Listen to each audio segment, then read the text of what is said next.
Good afternoon, Mr. Todman. Thank you for taking the time to speak to us today.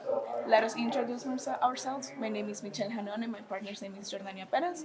We are both senior graduating students majoring in political science and we are both from Nicaragua. And so to start off, I would like to ask you to introduce yourself and tell us a little bit about your background. Thank you so much for having me. So my name is Will Todman, and I work at a think tank in Washington, D.C. called the Center for Strategic and International Studies, CSIS. We are a nonpartisan research organization that tries to provide more nuanced ideas for foreign policy and international affairs around the world. And I'm a senior fellow in the Middle East program. So for the last 15 years, I've focused on the Middle East.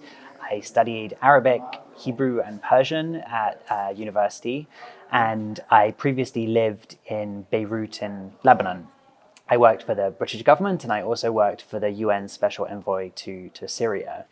And while I've been working at CSIS, my work has focused on conflict, governance, and aid in the Middle East and North Africa.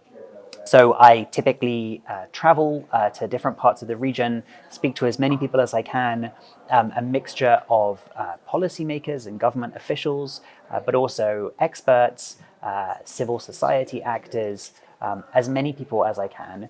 And then I try to use those insights to put forward articles and reports that propose ways in which the United States and other actors can increase stability in the Middle East and can take advantage of some of the opportunities that exist.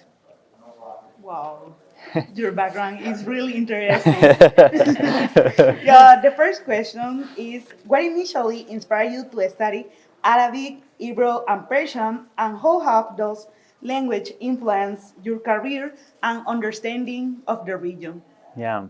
So I actually studied French and Spanish in high school. I grew up in the UK and I loved traveling and I loved being able to use those languages while I was traveling. But I was also really interested in politics. And when I was growing up, there were a lot of world events that happened in the Middle East or emanating from the Middle East. So 9/11 and then the invasion of Iraq. And then later on, the Arab Spring protests and revolutions as well. And so I thought, okay, if I want to better understand this region, then I need to try and speak the language and understand. And it is difficult. I would say I'm still learning 15 years later, and I still try to practice to keep up those languages.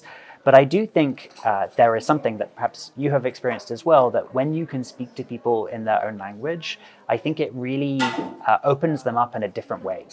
It sort of shows that you've taken the time to be able to communicate with them and to try to understand more about their culture and their background. And so it has facilitated some really interesting conversations that I've had in different parts of the region as well.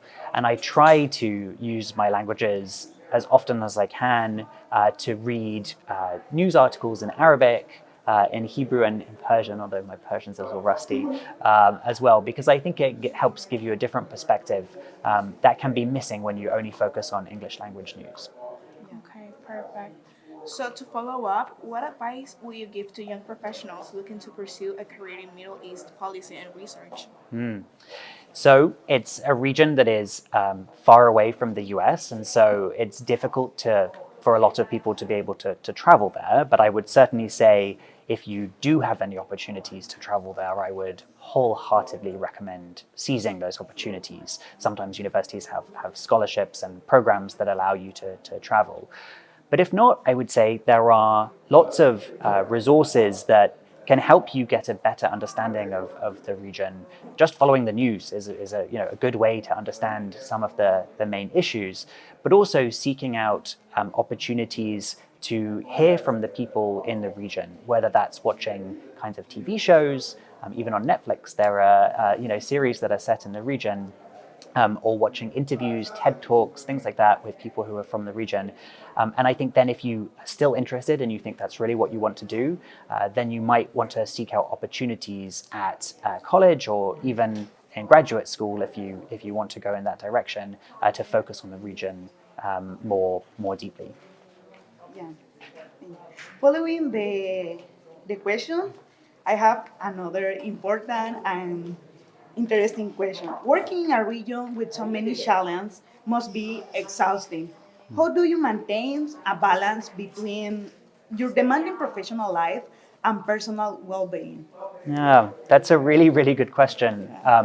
When I lived in Lebanon, I was doing research on how to get aid to besieged areas in Syria. And sieges are one of the most brutal forms of warfare today. It's a tactic where people are trying to starve people to death. They're trying to force them into submission. And so I read really traumatic stories of how people were attempting to survive, but the challenges that they were going through. And I think what is important is to remember that you are not personally responsible for that situation, particularly if you're working on trying to get more aid to these people and trying to come up with a solution. You don't have to hold that with you, I think, the whole time. So that might, it's fine to go and have drinks with your friends in the evening, or it's fine to binge watch shows on Netflix to take your mind off it. I think quite often the guilt can be quite strong and quite difficult to overcome. This feeling that these people who you know about are suffering so much, and maybe you should be as well. But I don't think that's productive, because ultimately, if you don't look after your mental health in that way, then I think that will undermine your ability to do your job, which is to try to ultimately help them as well. So different people have different tactics. Some people really like watching videos of kittens on YouTube, and I'm all for that, whatever it is, or TikTok, I guess. I think do whatever it is that makes you, distracts you, takes your mind off it, and then make sure that the next day when you go back to the office or open your laptop to start work, you're in as good a state as you can to be able to do your work. Yeah, good to know how you maintain the balance.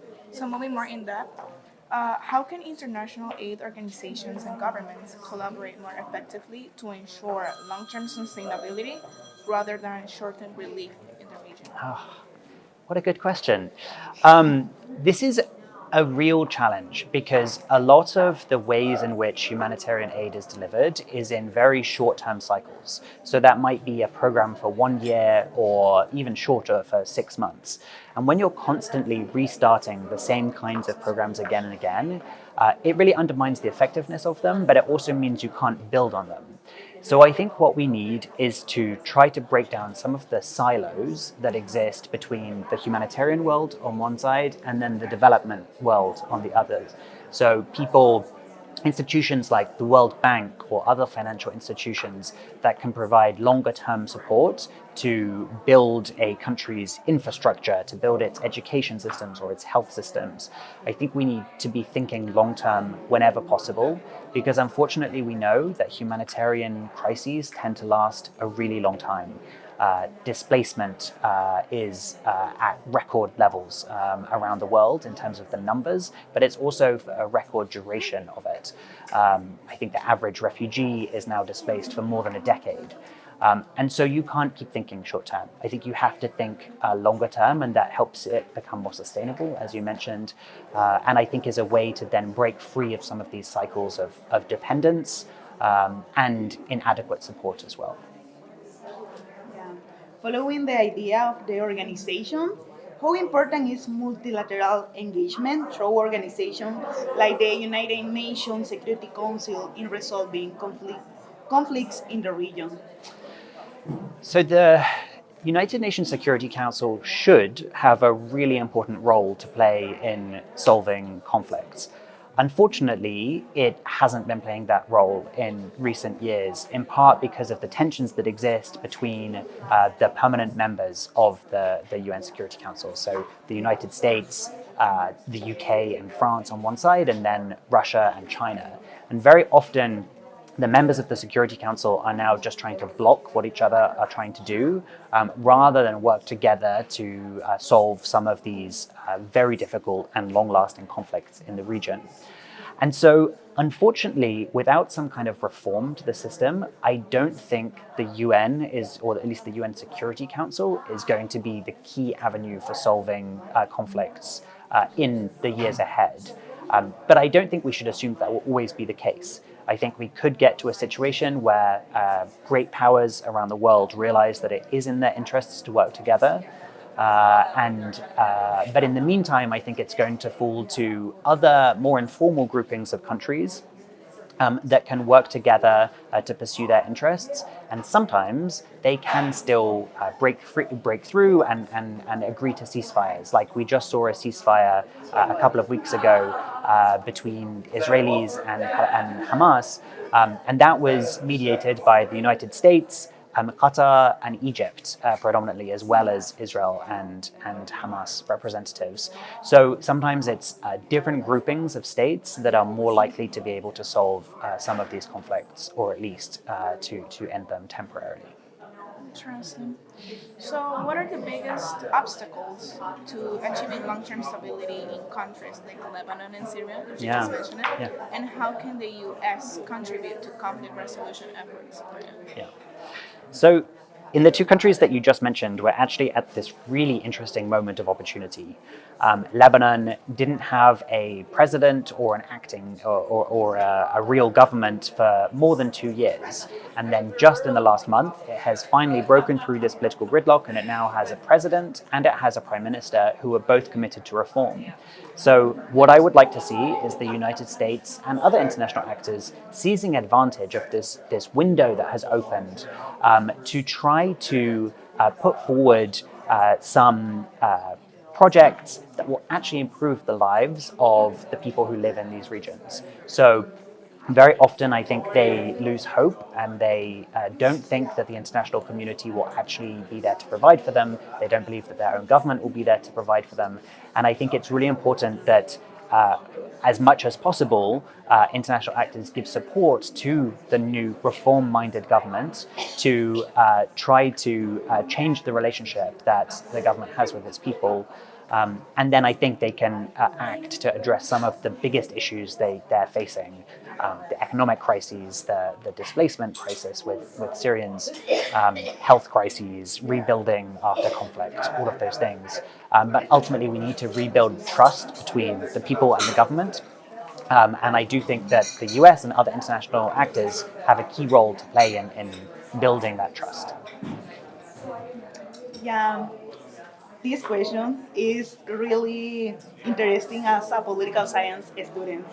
And following the idea, what recommendation will you give to the new U.S. administration to address the issues in the Middle East, particularly concerning sustainability and displacement?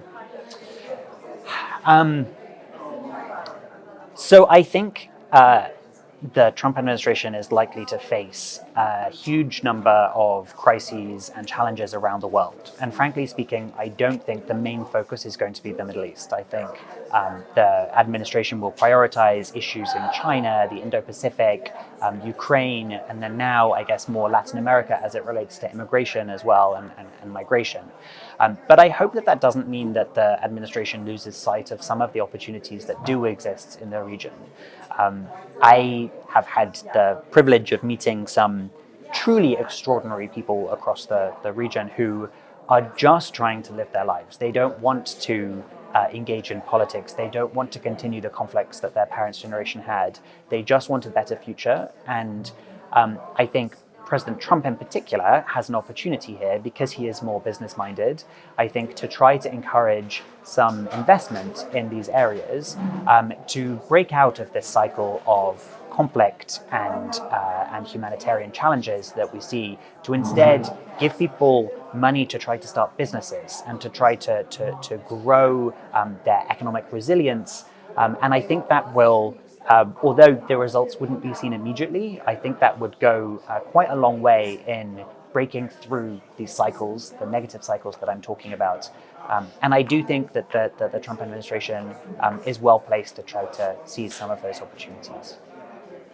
Well, I think the Middle East is a particularly rich region.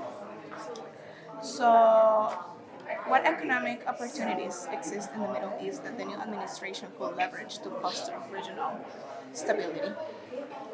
The Middle East is the least economically integrated region in the world. What that means is that most of the countries, they trade with countries outside of the region rather than trading with their own neighbors. And I think one of the first places to start would be to try to encourage trade between neighboring countries, because when you have those economic ties, that raises the cost of conflict, and I think helps contribute to economic growth and development as well. And so I think the Trump administration started to do this in his previous, in the first Trump term with the Abraham Accords. Those are clearly going through a challenging time because of the war in Gaza. But I do think there are opportunities to build on that idea that more regional integration is better, and to pursue that as it relates to Iraq and Syria, Egypt and Saudi Arabia, and some of these other countries as well. And I think that would be a good way to increase economic resilience and growth as well. Yeah. Thank you so much for your time. It was a really interesting interview. It's all. Thank you so much for your questions. Thank you.